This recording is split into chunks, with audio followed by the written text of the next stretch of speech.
Our second reading for today is another psalm, and it's a psalm that the people of Israel would recite together as they journeyed to Jerusalem each year on their journey. And the reason why they would use the imagery, lifting my eyes to the hills, that Jerusalem is the highest point, and they had to literally walk uphill to go there. And that's the reference that we're reading about today, I lifting my eyes to the hills, the Traveler Psalm. I lift my eyes to the hills, from where will my help come? My help comes from the Lord, who made heaven and earth. He will not let your foot be moved, and he who keeps you will not slumber. He who keeps Israel will neither slumber nor sleep. The Lord is your keeper. The Lord is your shade at your right hand. The sun will not strike you by day, nor the moon by night. The Lord will keep you from all evil. He will keep your life. The Lord will keep your going out and your coming in from this time on and forevermore. The word of the Lord. Thanks be to God. Road trips. Do you have any favorite road trips you've been on? Remember traveling like my good friends, the hillbillies? I sometimes feel like we pack our car that way, with everything, with a rocking chair on the back and the way it goes. We can't take everything with us on road trips, can we? But then there's a classic road trip that we all remember so well. Remember the classic National Lampoon Vacation? Well, the story is Clark and Ellen and her kids were going on this trip, and does anybody remember where they were going? Wally World, that is good, which was really Disneyland, but they couldn't use that term on the movie. And they were on the way, and, obviously Clark was excited, but some of the others were a little bit less excited about it. And even when they got on the highway, not everything went well. What happens? Little mechanical problems. But so it is with road trips periodically, isn't it? Things don't go exactly like we wish they would. Oh, how I look forward to trips with my parents. But we didn't go very often. My dad was a dairy farmer, which means you milk those cows in the morning and night, and they don't negotiate. You are there to milk them. And my dad would not trust anybody to milk his Holsteins. They were his precious, precious gifts. And so when my brother was free, we would go on a trip, the rest of the family. And when we go on a trip, we would never even think of flying. Holy smokes, that is so far out of it. It had to be by car. I remember a couple trips in particular. One was in our 1954 Ford Fairlane, powder blue. I remember that so well. But they went to Seattle on that trip, and maybe I remember it because we didn't have air conditioning. And I was only 4 years old. I still remember that trip. But another trip, and probably the second and only one, we went in our 1959 Ford Galaxy. Anybody remember that car? We had a light green, not a powder blue like this, but a light green 1959 Ford. And we took that trip to Niagara Falls, and I remember that one. It had air conditioning, and it was the best of the best. Notice there were Fords, and the reason why? Because the Johnson brothers in Lake Lillian sold Fords and no other cars, so that's the only one Dad would ever buy. When they went out of business, he went to Woomer and bought a Buick, but anyway, that's beside the point. On this Father's Day, I remember my dad in particular and how he loved to travel and made every trip something fun. But to borrow a line from American Express, there was something that my dad would never leave home without, and it was this. Had to be a red plaid thermos. Some of you are shaking your heads. You've seen it before. I can't remember tasting coffee more dreadful than drinking it out of that plastic cup. But when my dad loaded the car, that was make sure that that was close by in his front seat.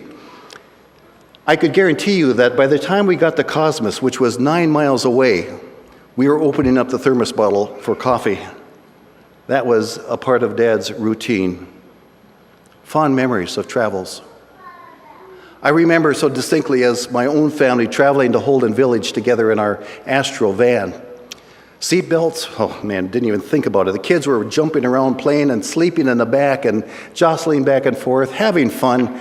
And when they got tired, we had to do a little police order to make sure that they didn't hurt each other. But that's what road trips are for, isn't it?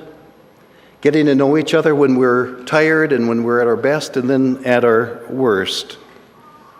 I have a proposition.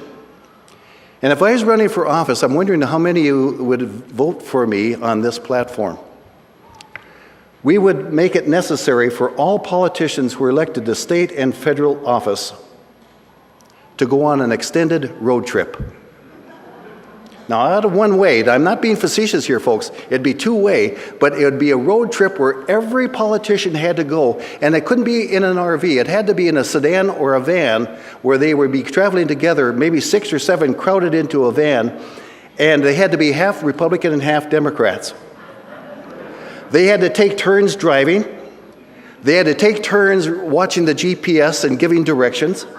And then the others had to be in the back playing games and looking at billboards and cars with the names that we have all done ourselves. The reason why this is there's something about traveling together, you get to know people. And I'm afraid that our politicians are doing business without realizing they're dealing with other people and they don't know them as people. So would you vote for me? No, don't wish that for me. Learning to travel together. That's such an important spiritual principle, traveling together. I don't think it was just an incident that could be bypassed that Jesus chose his disciples to be traveling in a group of 12, and there's nothing magical with the number. But he was saying to them that my kingdom and my church is not going to be a solo church where you fly by yourself, but you're learning to live and travel together. Together, where you take turns leading and someone would be following, where you would know each other at your best and at your worst. And there are times in which that you might be hurting and they will help you and carry you along the way. And there are other times that your partner might be struggling and you pick that person up. Jesus was saying, I want you to learn to live and travel in a community. But friends, the harsh reality is that our culture does not teach that. In fact, it is absolutely the opposite. Our culture would try to teach us that we are to travel by ourselves, solo. Teach us that we are to care for ourselves and for our immediate loved ones, but leave the rest of them out of it. Friends, I am convinced that what Jesus is trying to teach us as a church is that church is not a place we go to for worship, but it's a community that learns how to travel life's open road together. And in this community that we call the church, it's a group of people that aren't perfect and never has been and never will be. And as long as I'm one of your pastors, I'll make sure of that. There are bumps on the road that we travel together, and together we learn how to be there for each other.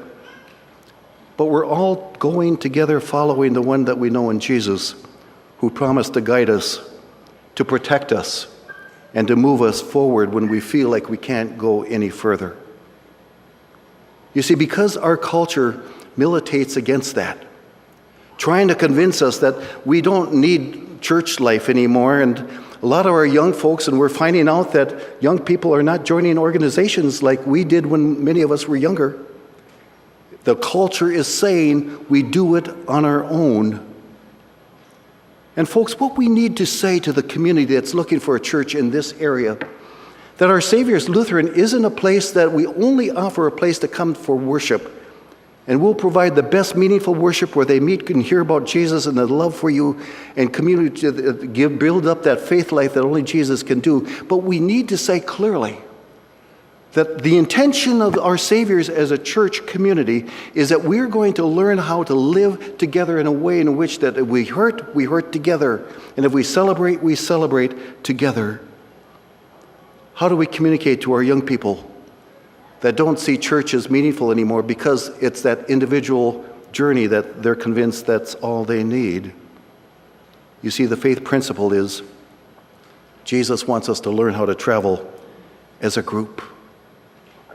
I would wish that our Saviors would be known so firmly in the community that we have a youth program that builds a support base around all of our kids so that if they're struggling, if they're going through hard times, and if some of them have some illness or things that don't go right, that there's a community that's going to say, I'm going to be with you and you will never be alone here at church or at school. That's what it means to be about a church that knows what it means to travel in community. we might be surprised sometimes who's traveling with us. When we find ourselves traveling in a community called the church, we may have people in that vehicle with us who may think differently than we do. We might be traveling with people who are very much unlike us. Following the Philando Castillo death and this past week, Friday's jury conclusion, as a community, we're harshly reminded of the large and real racial divide that's happening in our community. Friends, I want you to listen and listen very, very carefully to this. Because it doesn't make any difference where you are on this convoluted issue of justice and law enforcement and racial equality. The truth is that we travel together. We travel together with law enforcement that's doing their honest best to do what they can. We travel together with those who want to uphold our laws, and we want to travel with those who feel like justice has not been served to them. We need to have a heart that embraces everybody because we travel together, not just with one aspect. And this problem and this issue is not out there, but it's ours, and we need to pray and embrace those all who are struggling this day in our state because of this issue. One of the most detested signs I could ever imagine on a road trip is this. I don't like to be told I can't keep going in the direction I want to go. I remember the first motorcycle trip that our group took 8 years ago to Bayfield, Wisconsin, and the route was all made out, and we came to an area where the road was closed. And of course I was disappointed, saying, how can we be, this is our first trip together, and they put us on a road that was different than we wanted to go. And I thought later, isn't that the way life is? We have our life pretty well mapped out, and we think we know where we're going. And then we encounter a detour called illness or injury. We encounter a detour that catches us by surprise and throws our vocational life all up in the air. We encounter the turns that come with important relationships, and we look at it and we don't even know how to respond to it. That's what detours can do to us. Life can take unexpected turns when we least expect it. We know about detours in our everyday life, don't we? How do you respond to your detours? There are some detours, friends, that we will never understand. If we try to bring rational reasonings to some detours, we're just trying to fool ourselves, because I believe that there are some detours that just betray all rationale. But that motorcycle trip where we found ourselves going on a side road, and why in the world does Wisconsin label all their highways AA, BBs, EE? Anyway, that's another sermon. But anyway, the road that we were told to go on in that motorcycle group was the best motorcycle road I could ever imagine. That detour gave us a gift, and we were happy for it. On Thursday, I had lunch with a good friend by the name of Jan. Jan lives in Edina and was a medical doctor at Methodist Hospital for many years, and she said that she delivered between 4,500 and 5,000 babies in her term there. Jan now lives with ovarian cancer. And in our time of talking, when I turned to her health and where she was, I said, Jan, how are you doing? And she said this. She said, Dan, I would never ask for cancer. But now that I'm living with it, I have discovered life like I've never known it before. You see, what Jan was really saying to me is that even though she went on this detour called ovarian cancer and doesn't like it and doesn't like the treatments, but she's discovered some gifts in the midst of that part of the journey that she didn't know before. She said, I look at people so differently than I've ever done before, and I treasure them even if they upset me, because that's not so important anymore. You see, what Jan was really saying to me and saying to all of us is that when we go on these detours that we never can predict and send us on roads that we don't want to go down, that God goes with us. We're never going to be alone.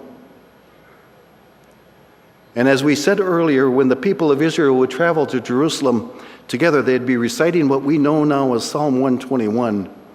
I lift my eyes to the hills, from where my help comes.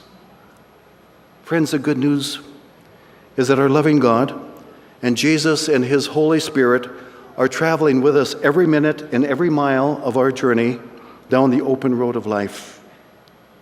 When we struggle to find our way and we find that our GPS is spinning and we don't know which direction we're going anymore, Jesus is with us. When we struggle with the people that we're traveling with and we don't understand them, and sometimes we don't even have a hard time liking them, Jesus is there with us. When we struggle trying to understand the detour and which direction to go, when it hits us, Jesus is there to guide us. Traveling down the open road of life, my prayer for all of us is that we would have the ability to lift up our eyes to the hills where Jesus is saying, I promise to be with you and travel with you.